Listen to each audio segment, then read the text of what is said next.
Good morning dear student. मैं सोनाली स्वागत करती हूँ मेरे चैनल बायोलॉजी विद सोनाली में। तो आज हम देखेंगे जेनेटिक रिकॉम्बिनेशन इन बैक्टीरिया, जिसमें ट्रांसफॉर्मेशन, कॉन्जुगेशन एंड ट्रांसडक्शन के बारे में देखेंगे। तो ये है BSc second semester core paper 3 microbiology का यूनिट 3, जिसका कि ये लास्ट टॉपिक है और इस टॉपिक के साथ यूनिट 3 हमारा कंप्लीट हो जाएगा।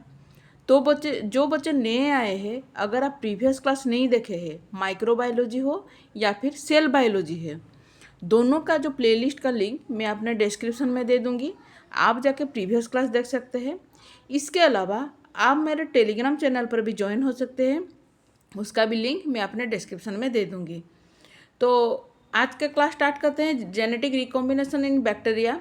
उससे पहले जो बच्चे भी मेरे चैनल पर नए आए हैं, अगर आप मेरे चैनल को सब्सक्राइब नहीं किए तो एक सब्सक्राइब कीजिए, एक लाइक और शेयर ज़रूर कीजिएगा।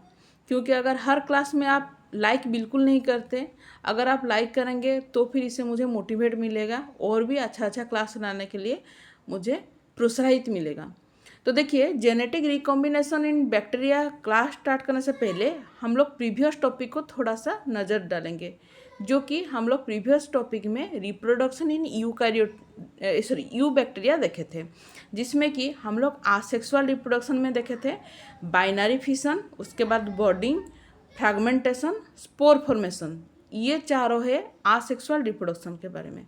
उसके बाद जब सेक्सुअल रिप्रोडक्शन के बारे में आया तो वहाँ पर एक स्टेटमेंट यहाँ पर मैं दी हूँ कि जो सेक्सुअल रिप्रोडक्शन है उससे ज़्यादा वहाँ पर क्या होता है, गैमेट फ्यूजन होता है या फिर गैमेट का इन्वॉल्वमेंट होता है सेक्सुअल रिप्रोडक्शन में। यह हमें बहुत पहले से भी पता है कि सेक्सुअल रिप्रोडक्शन में गैमेट इन्वॉल्वमेंट होता है, ठीक है। लेकिन यहाँ पर हम लोग अगर देखें सेक्सुअल रिप्रोडक्शन में तो क्या होगा, सेक्सुअल रिप्रोडक्शन से कहीं ज़्यादा अप्रोप्रिएट वर्ड अगर देखेंगे तो जेनेटिक रिकॉम्बिनेशन बोला जाता है इसको, ठीक है, जो कि सेक्सुअल रिप्रोडक्शन सेम ही चीज़ है। यहाँ पर आपको दो तरह का क्वेश्चन अगर एग्जाम में आए तो आपको इस तरह से सॉल्व करना है। अगर reproduction in eukaryotic cell, describe reproduction in eukaryotic cell अगर आया तो आपको आसेक्सुअल रिप्रोडक्शन के साथ साथ सेक्सुअल रिप्रोडक्शन जो मैं आज पढ़ाने वाली हूँ उसको भी आपको लिखना है। लेकिन अगर यहाँ पर सेक्सुअल रिप्रोडक्शन ना आके सिर्फ जेनेटिक रिकॉम्बिनेशन आया तो वही आपको सेक्सुअल रिप्रोडक्शन का जो भी है कॉन्जुगेशन, ट्रांसफॉर्मेशन, ट्रांसडक्शन, इसको ही लिखना है, ठीक है। तो याद रखिए, अगर जेनेटिक रिकॉम्बिनेशन आया तो आपको डायरेक्ट क्वेश्चन यहाँ से लिखना है। लेकिन अगर आपको रिप्रोडक्शन के बारे में आया तो आपको आसेक्सुअल रिप्रोडक्शन जो प्रीवियस क्लास में पढ़ाई हूँ उसके साथ साथ आपको सेक्सुअल रिप्रोडक्शन जो मैं आज पढ़ाऊँगी ये सभी भी लिखना है, ठीक है। क्योंकि जेनेटिक रिकॉम्बिनेशन जो बात जेनेटिक रिकॉम्बिनेशन में है वही बात सेक्सुअल रिप्रोडक्शन में ही है, ठीक है। तो क्लास स्टार्ट करते हैं। देखिए, ज़रूर एक लाइक ज़रूर कीजिए क्लास स्टार्ट करने से पहले, क्योंकि आपका लाइक बहुत ज़रूरत है, ठीक है। तो कॉन्जुगेशन क्या है सबसे पहले हम लोग देखेंगे। तो यहाँ पर अगर मैं आपको दिखाऊंगी तो एक स्ट्रक्चर आप देखिए, यहाँ पर देखिए, यहाँ पर दो बैक्टीरिया है, दोनों के अंदर में देखिए सबसे पहले यहाँ पर एक पाइलस आप देख रहे हैं, ठीक है। जिस बैक्टीरिया में पाइलस रहता है इसको डोनर बैक्टीरिया बोला जाता है और जिसमें पाइलस नहीं रहता उसको रिसिपिएंट बोला जाता है, ठीक है। याद रखिए, ये हम लोग डिस्क्राइब करेंगे। अभी क्या होता है, दोनों बैक्टीरिया के अंदर एक अटैचमेंट होता है, ठीक है। दोनों बैक्टीरिया के अंदर अटैचमेंट होता है थ्रू पाइलस के थ्रू, ठीक है। यहाँ पर देखिए, सबसे पहले ये पाइलस रहा, अभी ये पाइलस क्या होगा, यहाँ पर जो रिसिपिएंट है उसके साथ अटैच हो जाएगा, ठीक है। अभी क्या होगा, अटैच होने के साथ साथ यहाँ पर क्या होगा, उसी पाइलस के थ्रू यहाँ पर क्या होगा, जो भी जेनेटिक मटेरियल है वहाँ पर ट्रांसफर हो जाता है, ठीक है। यहाँ पर देखिए, जो जेनेटिक मटेरियल है वो यहाँ पर ट्रांसफर हो जाता है, ठीक है। ट्रांसफर होने के साथ साथ अभी देखिए इसमें जो जेनेटिक मटेरियल है यहाँ पर, ठीक है, यहाँ पर जो जेनेटिक मटेरियल है यहाँ पर भी सेम जेनेटिक मटेरियल है, ट्रांसफर हो गया। अभी होने के बाद क्या होता है, दोनों अलग हो जाते हैं। अभी देखिए, जो ये डोनर है, डोनर में भी पाइलस है। अभी जो रिसिपिएंट था वो भी एक नया डोनर है, उसमें भी एक पाइलस आया, ठीक है। तो ये हो गया आपका कॉन्जुगेशन, ठीक है। दोनों के अंदर क्या होता है, अटैचमेंट होता है और इसको कॉन्जुगेशन बोला जाता है, ठीक है। तो देखिए conjugation is brought about by A bacterial DNA sequence that is capable of reproducing sex pilus, ठीक है, सेक्स पाइलस वहाँ पर रहता है, ठीक है। Such DNA is known as F plasmid fertility factor और सेक्स फैक्टर, ठीक है। तो जिस बैक्टीरिया के अंदर पाइलस रहता है उसको एफ प्लाज्मिड बोला जाता है, या तो फिर फर्टिलिटी फैक्टर बोला जाता है, या तो फिर सेक्स फैक्टर बोला जाता है। The bacteria with sex pilus are donor, जो कि मैं अभी थोड़ी देर पहले बोली, जिसके अंदर सेक्स पाइलस है उसको डोनर बोला जाता है, क्योंकि ये कैपेबिलिटी होता है डोनेट करने के लिए। क्या डोनेट करता है? जेनेटिक मटेरियल को डोनेट करता है। किसको डोनेट करता है? रेसिपिएंट बैक्टीरिया को डोनेट करता है, ठीक है। तो देखिए दो तरह का बैक्टीरिया है, एक के अंदर पाइलस है और दूसरे के अंदर पाइलस नहीं है। जिसके अंदर पाइलस होता है उसको डोनर बैक्टीरिया बोला जाता है, क्योंकि वो डोनेट करता है। क्या डोनेट करता है? जेनेटिक मटेरियल डोनेट करता है। किसको डोनेट करता है? जो रिसिपिएंट है बैक्टीरिया, या फिर जो रिसीव करता है, ठीक है, उसको डोनेट करता है। अभी देखिए donor possessing the F plasmid is called F plus. तो जिसमें जो डोनर होता है, जिसमें एफ प्लाज्मिड होता है, उसको एफ फ्लॉस बोला जाता है। और जो रिसिपिएंट है जिसमें एफ प्लाज्मिड नहीं है, लैक ऑफ एफ प्लाज्मिड, ठीक है, एफ प्लाज्मिड नहीं है, उसको एफ माइनस बोला जाता है, ठीक है। तो F plasmid contain a TRA locus, ठीक है, TRA locus containing the pilin gene, ठीक है, इसको याद रखिए। तो जो एफ प्लाज्मिड है उसके अंदर TRA लोकस रहता है, ठीक है, जिसमें कि पीलिंग जीन रहता है, PILIN पीलिंग जीन रहता है। उसी तरह से TRB लोकस रहता है कहाँ पर? जो कि एफ प्लाज्मिड प्रोड्यूस्ड प्रोटीन, जो कि रिसिपिएंट सेल में रहता है, ठीक है। देखिए दो यहाँ पर याद रखिए, थोड़ा सा आप कंफ्यूज हो सकते हैं। दो तरह का होता है, जो कि एफ प्लाज्मिड जो कि डोनर के पास रहता है, एफ प्लाज्मिड उसमें TRA लोकस रहता है और उसके अंदर पीलिंग जीन रहता है। उसी तरह से रिसिपिएंट सेल के अंदर रहता है एफ प्लाज्मिड जिसमें कि प्रोटीन रहता है, ठीक है, वहाँ पर TRB लोकस रहता है, ठीक है। इस तरह TRA लोकस TRB लोकस याद रखिए। The conjugation is initiated by an enzyme called relaxes. यहाँ पर रिलैक्सेज एंजाइम जो की जरूरत होता है, ठीक है। रिलैक्सेज प्रोड्यूस ए नीक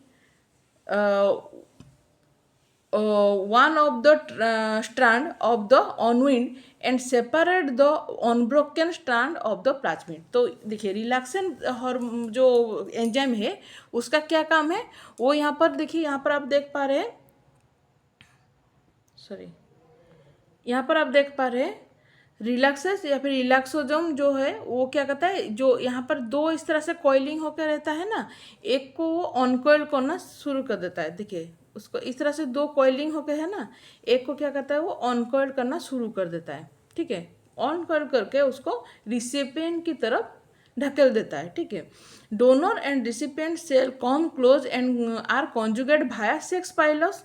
द अनवुंड स्ट्रैंड, जो अनवुंड स्ट्रैंड होता है, देखिए इसे एक स्ट्रैंड है और एक ऐसा स्ट्रैंड है, ये स्ट्रैंड आपका खुल गया है, ठीक है। क्यों खुल गया है? क्योंकि यहाँ पर एक एंजाइम है रिलैक्सेज एंजाइम, रिलैक्सेज एंजाइम की वजह से ये खुल गया है। खुलने के साथ साथ ये क्या करेगा, रिसिपिएंट जो सेल है वहाँ पर ट्रांसफर हो जाएगा। कैसे ट्रांसफर होगा? 5 प्राइम टू 3 प्राइम डायरेक्शन में जाएगा वो, ठीक है। 5 प्राइम और 3 प्राइम क्या है देखिए, मैं बोल देती हूँ। यहाँ पर हमारा जो DNA सीक्वेंस होता है इस तरह से डबल स्ट्रैंड DNA सीक्वेंस होता है, ठीक है।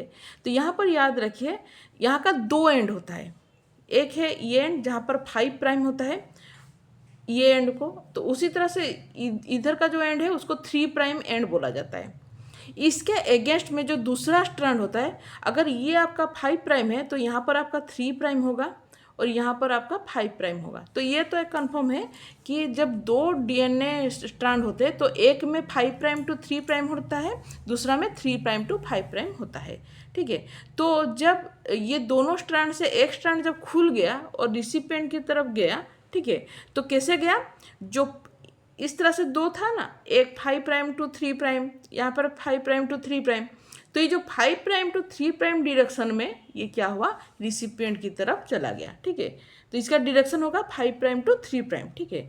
Both strand make their complementary strand. अभी देखिए यहाँ पर बच गया क्या, 5' 3' बच गया, यहाँ पर चला गया क्या, यहाँ पर 3' 5' चला गया, ठीक है। ये यहाँ पर चला गया और यहाँ पर बच गया।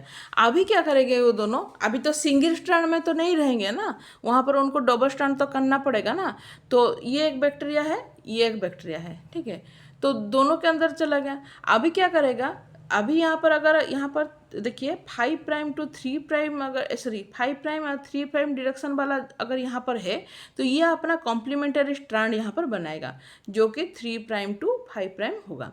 उसी तरह से यहाँ पर 3' to 5' जो है यहाँ पर रहा, तो ये क्या करेगा, अपना कॉम्प्लीमेंटरी स्ट्रैंड बनाएगा जो कि 5', ये 3', ठीक है। इस तरह से दोनों ही क्या करेंगे, दोनों जो रहेंगे, ठीक है, स्ट्रैंड, दोनों स्ट्रैंड अपना अपना जो कॉम्प्लीमेंटरी जो स्ट्रैंड है उसको वो लोग बनाएंगे, ठीक है, जो कि 5', 3' देख के बनाएंगे, ठीक है।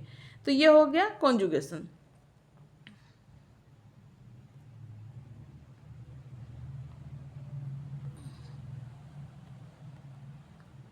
नेक्स्ट है ट्रांसफॉर्मेशन। तो ट्रांसफॉर्मेशन क्या है, it refers to the uptake of naked DNA by the bacteria. तो बैक्टीरिया से क्या होगा, जो नेकेड डीएनए है वो ट्रांसफर होगा, ठीक है। Bacteria cell capable of taking DNA is called competent cell, ठीक है। जो बैक्टीरियल सेल जो कि डीएनए को ले सकता है, जिसका कैपेबल होता है वो डीएनए को ले सकता है, उसको हम लोग बोल सकते हैं यहाँ पर कॉम्पिटेंट सेल।